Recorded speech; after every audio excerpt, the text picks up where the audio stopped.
오늘 말씀은 히브리서 3장 7절에서 19절까지의 말씀입니다.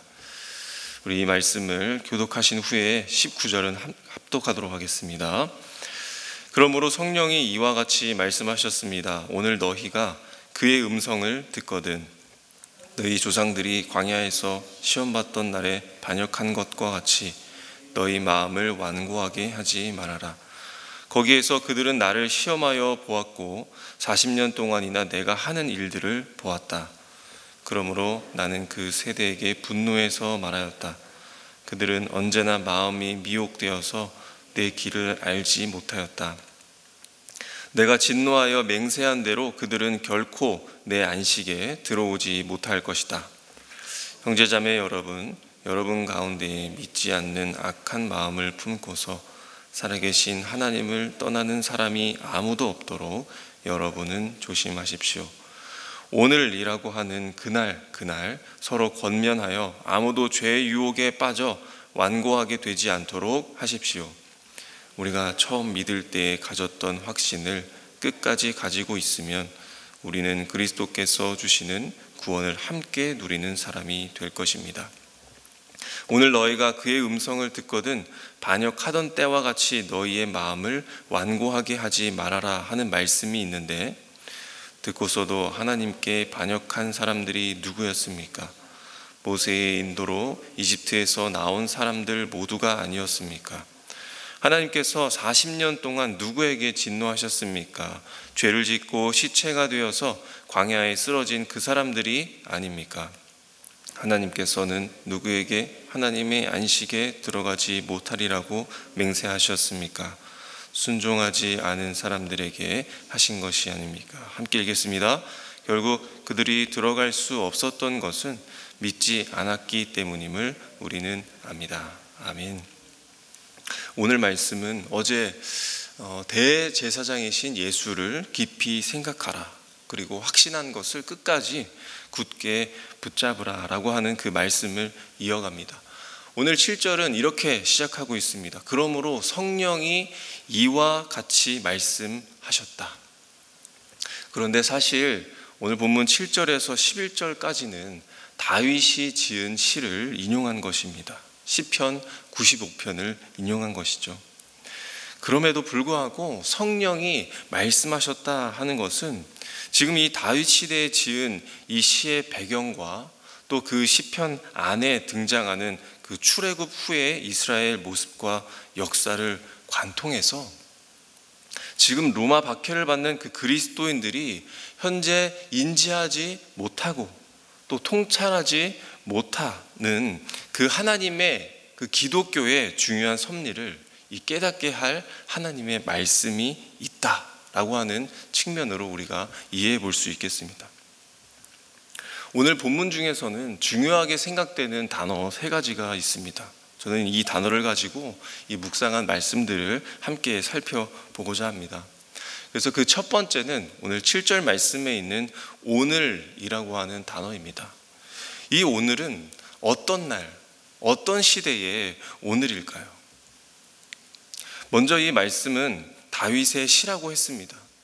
그리고 이 시는 민수기 그 14장의 내용을 배경으로 지어진 시입니다. 그래서 이 민수기 14장의 내용은 알다시피 이스라엘의 불순종, 불평, 불만, 거역, 배신, 이로 인해서 실패를 경험한 이 이스라엘을 담고 있습니다. 그리고 이 다윗은 이 내용을 바탕으로 그 선조의 실패를 우리가 답습하지 말자, 따라가지 말자라고 지은 시인 것이죠. 그러면 이 본문에서 나타난 오늘은 언제의 오늘일까요? 바로 다윗의 시대를 말하는 것입니다. 분명 이 민수기 14장에도 그 내용이 있는데 오늘 히브리서 기자는 이 다윗의 시를 인용했다는 것은 어떤 차이가 있다라고 우리가 이해해 볼 수 있는 것이죠. 만약에 민수기를 인용했다면 어떻게 되는 것일까요? 민수기는 이스라엘이 이 약속의 땅 그 가나안에 발 하나 들이지 못하고 다 죽는 것으로 종결됐습니다. 광야 1세대에서 끝나버린, 이제는 더는 기회가 없는 그런 닫힌 결론이라고 이야기할 수 있는 것이죠. 반면 다윗의 시대는 이에 비해서 아직 기회가 있다라고 하는 것을 알려주는 것입니다. 가나안 땅을 디딘 이 광야 2세대를 향한 그 하나님의 약속이, 하나님의 그 신실하신 새 언약이 비록 시간이 흘러 많이 지났지만 다윗의 씨가 선포되는 그 오늘에도 유효하다, 여전히 효력이 있다라고 하는 것을 바로 이 오늘이라고 하는 단어를 통해서 알리고 있는 것이죠. 아무래도 히브리 기자는 이 네로의 박해와 핍박을 받는 그 그리스도인들에게 이것을 알려주고 싶었던 것 같습니다. 우리의 오늘은 다윗의 시대의 그 오늘과 다름없이 유효하다. 하나님의 언약이 멀쩡한 채로 예수 그리스도를 믿는 자들에게 전가되어져 왔다. 그러니까 우리에게 소망이 있다는 것이죠. 히브리서 기자는 이 첫 마디부터 오늘이라고 하는 이 단어를 그대로 인용하여서 우리에게도 아주 희망적인 메시지가 남아있다, 소망이 있다 라고 하는 것을 전하고 있는 것입니다. 그래서 성령께서 말씀하고자 하신 것이 무엇일까요? 그것은 성도가 로마의 억압 속에서 두려워 떨고 있지만, 무섭고 공포가 그리고 낭망이 가득하지만, 이 열린 결말과 주어진 기회가 우리의 시대의 것이 되도록 확보해 주신 이가 바로 예수 그리스도다 라고 하는 것을 알리고 싶었던 것입니다. 그렇다면 왜 예수께서 희망적이고 그들에게 소망이 되는 것일까요? 무엇을 약속하셨길래 그것이 이들에게 중요한 원인이, 이유가 되는 것일까요? 그 약속하신 것이 무엇인지 알아야 하는데, 그게 두 번째 중요한 단어인 11절에 나오는 안식과 연관이 있습니다. 11절 말씀에 내가 진노하여 맹세한 대로 그들은 결단코 내 안식에 들어오지 못할 것이다 라고 되어 있습니다. 다윗은 이 민수기의 내용을 대부분 그대로 인용해서 시를 지었습니다. 그런데 마지막 이 민수기 14장 30절에서 이 한 단어를 바꿔서 인용했습니다. 민수기 14장 30절에는 이렇게 기록되어 있습니다. 너희에게 살게 하리라 한 땅에 결코 들어가지 못할 것이다. 땅에 들어가지 못한다라고 하는 것을 자기의 시에서는 안식으로 바꾼 것이죠. 땅을 안식으로 바꾼 것입니다.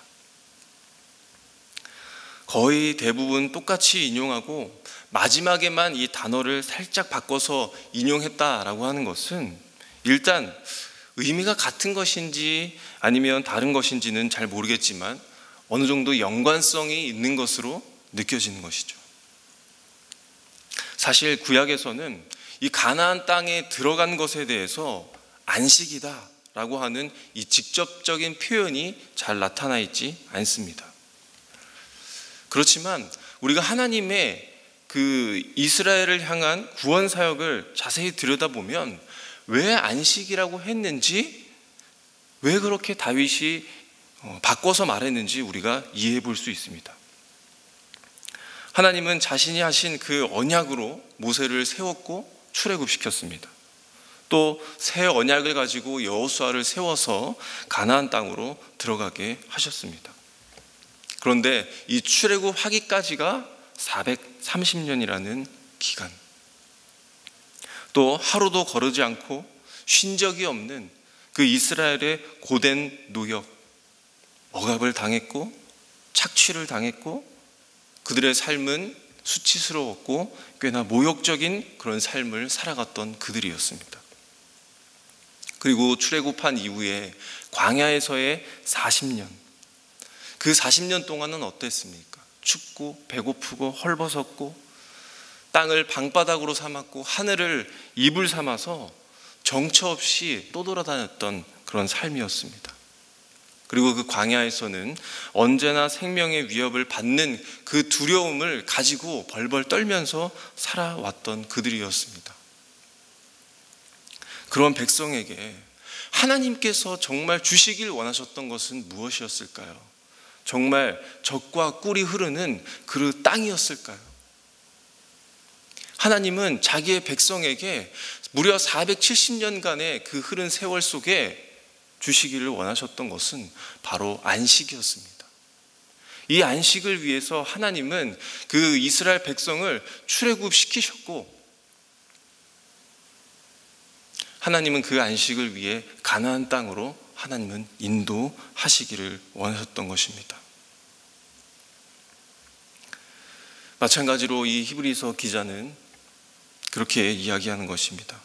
네로의 박해 앞에 두려움에 벌벌 떨면서 왜 내가 괜히 예수님을 믿어가지고 그깟 복음이 뭐라고 내가 이 지경이 되었나, 쫓기고 도망해야 하는 그런 두려움에 휩싸이는 그런 삶을 살아야 하나, 마음을 졸이고 있는 그리스도인들, 유대인들, 흩어져 버린 그 성도들에게 이 히브리서 기자는 이 안식, 예수 그리스도께서 인도하시는 이 안식에 대해서 전하고 있는 것입니다.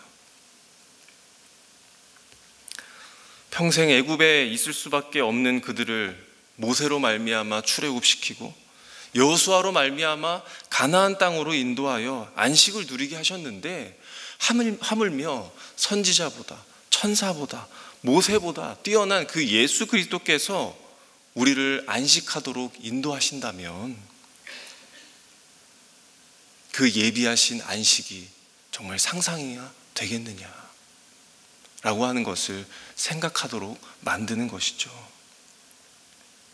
그래서 예수를 깊이 생각하라, 소망에 확신한 것, 그 자랑을 끝까지 굳게 붙잡아라. 모세가 신실하게 너희들을 인도하였던 것처럼 예수님께서 너희를 향한 신실하심이 있었듯이 너희 그리스도인들에게도 그 믿음의 신실함이 있어야 한다라고 하는 것을 또한 강조한 것이죠. 예수 그리스도께서 주시는 이 안식을 우리가 믿음으로 붙잡고 취하면 분명 약속한 것이 이루어질 것이다. 그 믿음이라고 하는 것은 어떠한 환경에도, 어떠한 상황에도, 어떠한 배경에도 어떤 영향을 받지 않고 그 약속을 믿음으로 붙드는 것, 그것이 우리에게 필요한 믿음이다. 그것이 진정한 믿음이라는 것을 밝히 알려주는 것입니다. 그래서 마지막 세 번째로 이어지는 그 단어가 바로 13절의 권면이라고 생각합니다. 보시면 오늘이라고 하는 그날 서로 권면하여 아무도 죄의 유혹에 빠져 완고하게 되지 않게 하십시오. 또한 14절에 우리가 처음 믿을 때 가졌던 확신을 끝까지 가지고 있으면 우리는 그리스도께서 주시는 구원을 함께 누리는 사람이 될 것이다 라고 그렇게 기록하고 있습니다. 그렇죠. 과거에나 또 그 이전의 과거에나 분명히 환난과 역경과 어려움은 있었습니다. 그렇지만 동시에 신실하신 하나님이 함께 계셨습니다. 신실하신 그 하나님께서 하신 약속도 그들에게 여전히 있었습니다. 그렇지만 민수기 14장에 기록된 것처럼 이스라엘 백성들은 그것을 경험하고도 40년 동안이나 신실하심을 목격하고도 그 백성들은 불신실하였다라고 하는 것입니다. 불신실하셨다. 그것은 믿음이 부족했다는 것입니다. 그래서 그 원인을 무엇이라고 이야기하고 있습니까? 바로 순종하지 아니하던 불신의 사람들이 있었기 때문이다 라고 그렇게 귀결하고 있는 것이죠. 그러므로 믿는 사람들이 처음에 가졌던 그 믿음을 끝까지 다하여서 예수 그리스도를 붙잡고 신실하게 따르는 자들에게 구원과 안식을 함께 누리게 되는 이것은 나 혼자 충분히 감당할 수 있는 것이 아니라 날마다 하루하루 아무도 죄의 유혹에 빠지지 않도록, 또한 마음이 완고해져서 실패하지 않도록 서로 권면하라라고 하는 것입니다. 무엇입니까? 우리의 상황이 어렵지만 기도하자. 우리가 힘들지만 그래도 정직하게 하나님 앞에서 살아가자. 우리가 두렵지만 거짓말하지 말자. 지금 우리의 상황이 여의치 않지만 하나님께 순종하자. 지금 당장 나아지는 것은 없지만 우리가 성경 말씀 보면서 들으면서 기다리자. 이스라엘에게 분명히 역사하셨던 그 하나님을 우리가 분명히 알자. 믿음으로 더욱 예수 그리스도를 붙잡으며 살아가자. 우리가 가진 믿음이 불신실하지 아니하도록 이렇게 서로 권하라 라고 그렇게 이야기하고 있는 것입니다. 그러면 우리의 여호수아가 되시는 이 예수 그리스도를 통해서 그 안식이라고 하는 약속에 참여하는 자들이 되었다라고 하는 그 선포적인 이 메시지를 담고 있는 것이죠. 말씀을 정리하겠습니다. 우리가 겪는 오늘은 어떤 오늘입니까? 각각의 그 불안한 환경 속에 있기도 하고 또 두려워할 배경 속에서 조마조마한 마음으로 살아갈 때가 참 많은 것 같습니다. 그렇지만 우리 신실하신 하나님께서 우리에게 약속하신 그 열린 결말과 기회와 안식이 우리에게 있다는 것을 기억하시기를 바랍니다. 또한 그 기회가 우리에게 주어지도록 확보해 주신 이가 바로 예수 그리스도라고 하는 것을 믿으며 나아가시는 우리 성도님들이 되시기를 바랍니다. 오늘 우리가 들었던 이 말씀을 가지고 한번 기도하며 나아가실 때에 우리 모두에게 이 주어진 이 믿음의 경주길에서 우리가 처음 가졌던 이 믿음, 그리고 이 시작할 때에 확신한 것을 내가 끝까지 견고하게 붙잡고 갈 수 있도록 하나님 나를 도와주십시오. 또한 나뿐만이 아니라 서로 권면하여서 신실한 믿음으로 오늘을 지켜나갈 수 있는 신실한 그리스도인들이 될 수 있도록 하나님 인도하여 주십시오. 그리고 하나님의 신실함을 닮아가는 우리 성도들이 될 수 있도록 하나님 인도하여 주십시오. 우리가 이러한 소망을 가지고 함께 기도하며 나아가면 좋겠습니다. 오늘은 또 특별히 목장 모임을 위해서 기도하는 날입니다. 우리 이 목장 모임도 역시 서로 권하여 믿음을 잃지 않도록 격려하는 목장 모임이 될 수 있도록, 그리고 소망을 향하여 함께 달려갈 수 있는 그 모임이 될 수 있도록 기도해 주시면 감사하겠습니다. 때로는 낭망하기도 하고 때로는 힘들어 지쳐갈 때가 있지만 그때마다 서로 버팀목이 되어주고 또 서로 기도하여 주며 예수 그리스도를 붙잡는 이 믿음을 지켜가며 신실하게 살아가는 그 목장 모임이 되도록 함께 기도해 주시겠습니다. 또한 교회 일정을 위해서 기도를 부탁드립니다. 오늘 저녁 또 그리스 단기 봉사팀이 출발하게 됩니다. 그 여정을 하나님께서 붙들어 주시옵소서. 하나님의 구원 역사가 그 그리스 땅에 있는 영혼들이 예수 그리스도의 영원한 안식에 참여하는 자들이 되도록 기도해 주시고, 또한 떠나는 이 단봉팀에게도 건강과 안전을 돌보아 주셔서 무사히 돌아오고 하나님의 영광과 은혜를 나눌 수 있도록 함께 기도해 주시겠습니다. 또한 이번 주 토요일에 유아부와 유치부 여름 사역이 있습니다. 어린 영혼들이 또한 처음 갖는 이 믿음을 가지고 끝까지 신실하게 지켜나갈 수 있는 백성이 될 수 있도록 기도해 주시기를 부탁드립니다.